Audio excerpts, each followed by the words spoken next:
Hey everybody, it's BattyBatLin.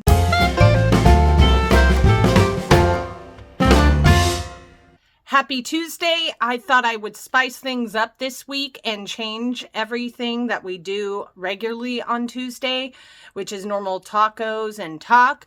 Well, today we're going to do Top 10 Tuesday. And this week we're going to watch 10 exact moments in the movies where people just decided to walk out, either of the movie theater or just stop watching. Was it that bad? Was it that scary? We don't know. We're going to find out. So let's dig into the video. All right, this is from Watch Mojo. If you don't know that channel, you should watch it. I am addicted to it. I think I've watched a lot of their top 10s.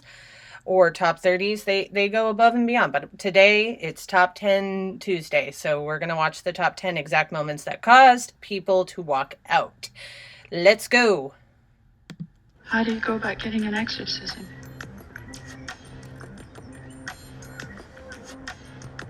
Beg your pardon? Welcome to Watch Mojo, and today we're counting down our picks for the movie scenes that made audiences walk out. The Passion of the Christ. That gets pretty bloody. Number 10, The Chestburster, Alien. Anyway, we're on. We're on our way home. H.R. Geiger's design for the legendary xenomorph alien was grotesque enough when it was just a guy in a costume, but his first appearance as a newly hatched infant is the moment many filmgoers decided to bail. What's the matter? The food ain't that bad, baby. What's creepy is the cast members did not know it. About a third of the way into the sci-fi horror classic Alien, John Hurt's character Kane has been unknowingly impregnated by the alien. When the monster crashes through Kane's stomach and slithers out of his bleeding innards, it was enough to make the more squeamish viewers flee the theater altogether. Though the camera doesn't linger on the gore too much, there's still just enough to make your stomach turn. Cargo and ship destroyed. I should reach the frontier in about 6 weeks. With a little luck, the network will pick me up. Number 9, the tent scene, the Still Blair a Witch classic Project. scene. It didn't show it. Blair Witch? That actually sounds kind of familiar. My older sister went to Blair High School. It's difficult to overstate how novel this movie was. Found footage is an obvious gimmick now, but many people really believe this movie captured the last days of a group of documentary filmmakers investigating the title urban legend. I understand we have to go. Another classic that made people walk out. To get out of here in one piece, and this is not You're helping. not telling me anything I don't know. Its handheld photography was so new that it gave viewers motion sickness, which only heightened the building hysteria around the film. One scene in particular, where the character's tent is attacked by unseen forces, was the final straw for many. I just want to apologize to Mike's mom, and Josh's mom, and my mom. As it's nighttime, we can't see much, and what we can I don't see mean is to unfocused laugh. and It's- constantly moving around the screen. I've seen it is that a movie confusing, many times. scary, and disorienting moment that left vulnerable viewers nauseous. Turn it off, Josh. All lights off. Number 8, Jenny Anydots, Cats. I never saw this movie.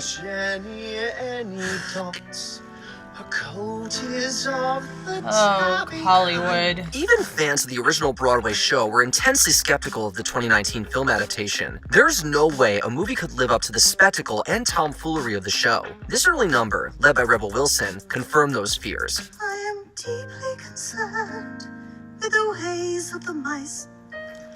Their behavior's not good, and their manners not nice. As Jenny Anydots, Wilson's vocals are clearly lacking, but the scene is a cavalcade of misjudged jokes and horrors previously unknown to the movie-going public. Jenny Anydots mercilessly chomps down on CGI cricket dancers and basically skins herself mid-number. Now for the icing on the cake. Why did you want another Jellicle night? I can't keep being in this kitchen.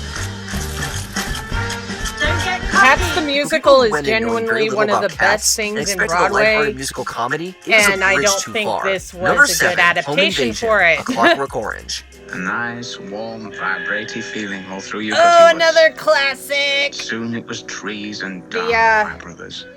With real It might be hard to country watch dark. for some. In Stanley Kubrick's film adaptation of the Anthony Burgess novel, the cruelty is the point. Vicious sociopathic outlaw Alex and his gang of deranged droogs revel in terrorizing and debasing their fellow human beings. The entire movie is an exercise in endurance. Hi there.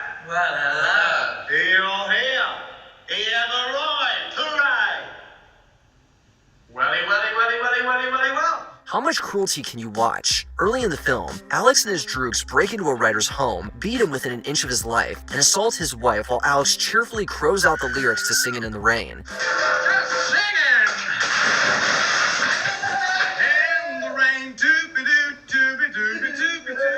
It's a relentless scene. Forcing the audience to stare at abject evil is a big ask, and this was the moment many decided A Clockwork Orange wasn't worth the price of admission. No.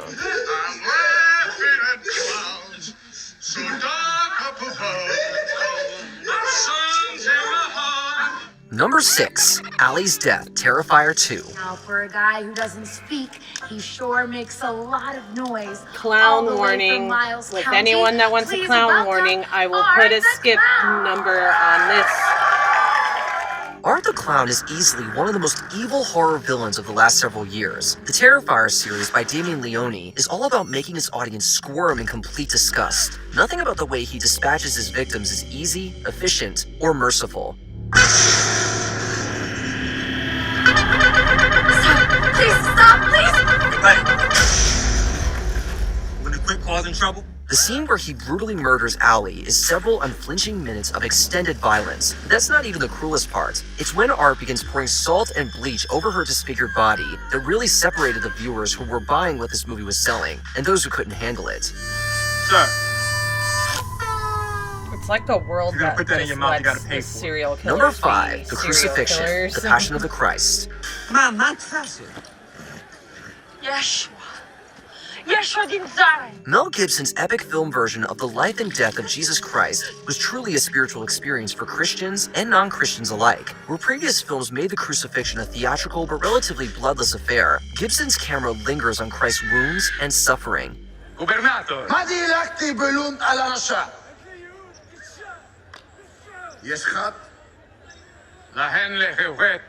Aved resha. Latevna lelkom. For many Christians, it brought them even closer to their faith. For other audience members, it was a work of art that was just too brutal and brimming over with unnecessary violence. David Edelstein was one of many critics who were unimpressed by the violence, dubbing it the Jesus Chainsaw Massacre. No matter your faith, the crucifixion scene is a hard watch. Very true. This was hard, and I watched it. I was technically a child. But I think this was one of the first films that my parents wanted me Number to know 4, One of what Us, torture Freaks. was. They'll make her one of us. A loving cup. Oh, the Freaks. MGM was attempting Another to compete with the classic. blockbusting Universal These monster classics movies people when they walked dreamed out up this on, little but horror show. Set among I'm not traveling gonna circus blame them. performers, the beautiful trapeze artist marries a sideshow performing dwarf for his inheritance. Are you laughing at me? Why, no, monsieur. Thanks, I'm glad. Why should I laugh at you? I wish big people do. They don't realize I'm a man. Unfortunately, 1932 audiences were immediately horrified by the sight of any body difference on screen. The scene where the performers accept Cleopatra, the trapeze artist, as one of their own, had many audiences siding with the movie's villain. Oh my God! Freak! Freak! Freak! Get out of here! During test screenings, people became so ill that there was talk of Add one memento. lawsuits. According to the film's art director, audiences didn't walk out, they ran out. Needless to say, the movie was a financial disaster. Number 3, The Arm, 127 hours. Oh, There's a bit of a climb. We clapped. And a bit of a squeeze.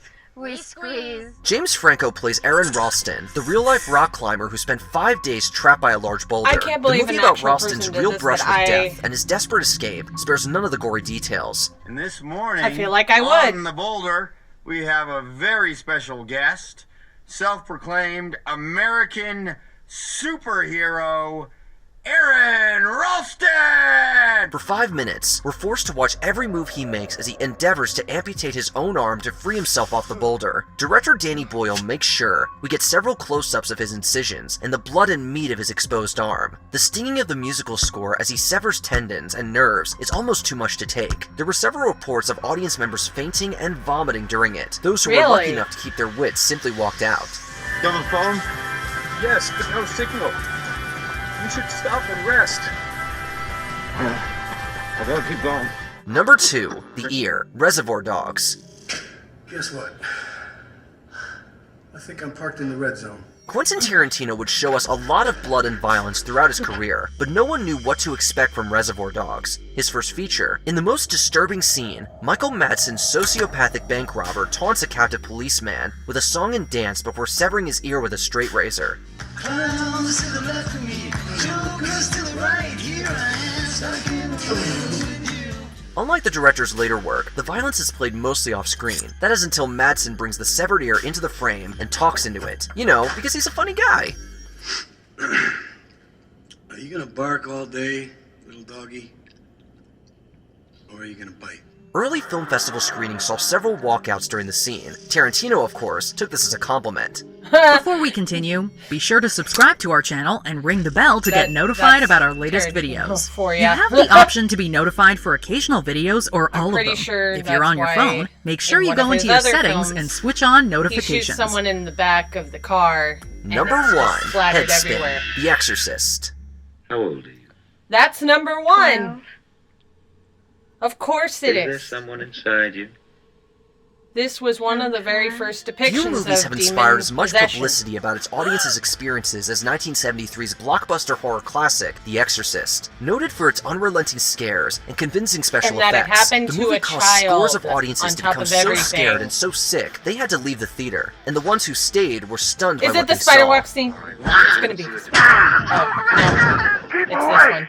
The soul is mine. One of the movie's most terrifying and nausea-inducing moments is when the possessed girl's head spins around, marking a point of no return for the demonic possession at the center of the story. It's a moment of obscenity, sacrilege, and body horror that movie audiences found impossible to shake. What is your daughter's middle name, Mrs. McNeil? Teresa. What a lovely name. What movie have you walked out on? Tell us in the comments. I have not walked out on a movie. Wait. Stop milking it! Yes, I have, but enjoy none this video? come to mind. Well, everyone, I hope you enjoyed this video. Please like and subscribe if you want to see more. I am trying to post every single day. And give me any comments in the comment section if you want to see specific top 10s for next week. Thank you, guys.